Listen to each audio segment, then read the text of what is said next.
इसके पक्ष में मैं आपको तथ्य देता हूं और भारतीय जनता पार्टी और आरएसएस को चुनौती देता हूं कि अपने इतिहासकारों की एक टीम बना लें और किसी भी मंच पर, किसी भी चौराहे पर हम उनके साथ तर्क वितर्क करने के लिए और साइंटिफिक एविडेंस देने के लिए तैयार हैं।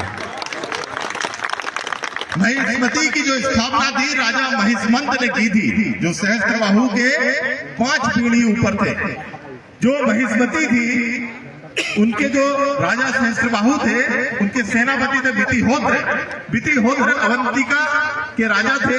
और अवंतिका मतलब उज्जैन, और उज्जैन के पास में है महेश्वर से, इसलिए महिष्मती महेश्वर हो सकती है, मंडला नहीं हो सकती है। दूसरा, जो महिष्मती के सिक्के मिले थे ईसा पूर्व 2री शताब्दी के, वह 4-5 जगह से मिले हैं महिष्मती के सिक्के।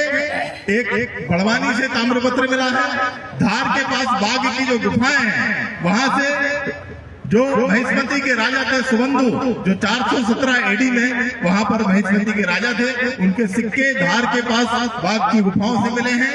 और जो ताम्रपत्र हैं वो विदिशा से जारी किए हुए, उज्जैन से जारी किए हुए और बड़वानी जिले से ताम्रपत्र मिले हैं। ये साबित करता है कि जो महिष्मती था, जो पौराणिक महिष्मती था, वो खरगोन जिले का महेश्वर था, न कि मंडला था। और यदि नाम बदलने का आपको शौक है तो मंडला का नाम गढ़मंडला कर दीजिए। बहुत बढ़िया।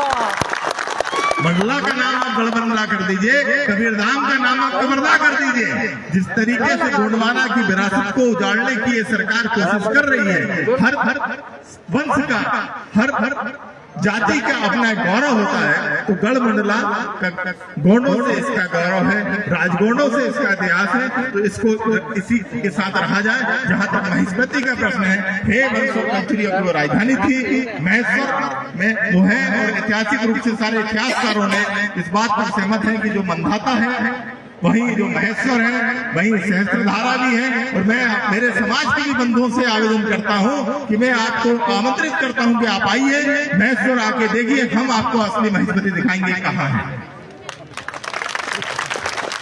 कुछ मैं वीडियो देख रहा था, कुछ लोगों के यहाँ पर जो इस बात को लेकर तूल दे रहे हैं, तो दोनों समाज के बीच में खाई पैदा करने की कोशिश नहीं की जाए। हम लोग सालों साल से, हजारों साल से एक दूसरे की सेना में काम करते आए हैं और एक दूसरे के साथ हजारों साल से इस गोंडवाना के गणजीव हैं हम दोनों, और हम लोगों को इसी तरीके से साथ रहना है। तो हमारे बीच में भी कोई भी इस तरीके की फूट डालने की कोशिश करता है तो इन चीजों को हमको सिरे से नकारना है और इतिहास में पढ़ लिख कर जो दिया है एविडेंस बेस्ड, उन चीजों के साथ हम आगे बढ़ेंगे। और जरूरत पड़ी तो हाईकोर्ट में भी इसकी लड़ाई लड़के हम जीतेंगे।